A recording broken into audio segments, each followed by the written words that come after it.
What's up? Welcome back to the Metalhead Car Show. So I wanted to do a little update video. It's been a little while since I did one of these. I think the last one was in August. So I thought it was time. So starting in 2024, the channel has started very strong. Thank you all so much. There's been a handful of videos that have done so well. And despite, I make the videos, you guys watch them. So thank you all very much. So I wanted to talk about the past week, because truly it's been a super annoying week. I've had multiple car issues, and I want to kind of dive into it a little bit. So I started off about, honestly, actually 2 weeks ago when I was having a coolant leak. Now, unfortunately, I'm pretty used to coolant leaks at this point. I think every single car I've ever owned has leaked coolant in one form or another. So as much as I take it very seriously, it's something I've unfortunately grown used to.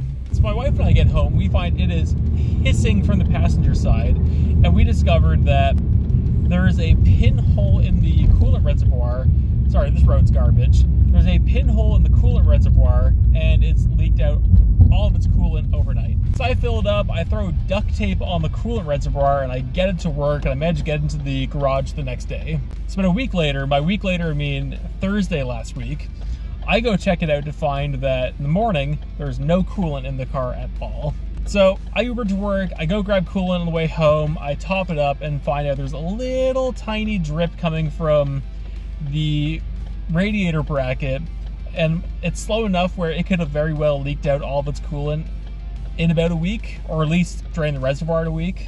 So I think, like, okay, there's a small leak, I can keep an eye on this, we're good. And whenever I say like drain the coolant, it never ran out, the car never overheated, it just had no coolant in the reservoir whatsoever. So anyway, I go pick up my wife from work, we get not even halfway home, and it starts pouring steam out the hood, and I see puddles behind me on the road. And we found out once the car got hot and got under pressure, it actually started pouring coolant out of a crack on the hose on the radiator, and it wasn't getting us home. So car gets towed, it gets to the shop. Choice Automotive has been a absolute delight to me for the past week or so. They always are, but the past week they've been absolutely amazing. I'm not paid to say shit, but if you need your car worked on, you're in the Ottawa area, check out Choice Automotive. They are fantastic. So car gets towed there, and fortunately we're at the weekend at this point. I don't really need a car, but my granddad comes in absolutely clutch and helps me out by lending me his Cadillac for a few days, which I gotta say,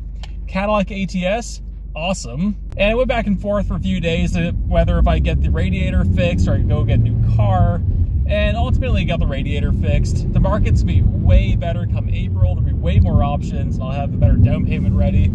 So I think that was the way to go.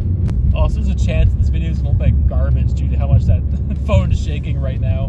But anyway, in regards to like getting a new car, I did a video on this a few weeks ago, and there was actually a lot of input in the comment section, which I love seeing. For the cars I looked at, there was a Ford Police Interceptor, there was a Subaru BRZ, there was a Honda Civic SI Coupe, there was a second-gen Mazda Speed 3. So there was some options. Now, despite this car has a lot of glaring issues, I think I made the right move. Because it had glaring issues that stopped me from driving then, but there's nothing wrong with the car that will prevent me from driving in the future. Knock on wood. Anyway, that's been the past couple of weeks for me. It's been super annoying, but hopefully it's not an ongoing problem. And hopefully by the time it's nice and warm out, all of these little things will be very different, and perhaps even a different vehicle. So anyway, we're gonna wrap this up here, but I wanna know, 2024, how has it been for you? And if you're getting a new car this year, what are you looking into? Let me know in the comments. Thank you all so much for watching. Like, subscribe if you enjoyed the view seen. I post on Tuesday, Thursday, and Sunday. I'll see you later.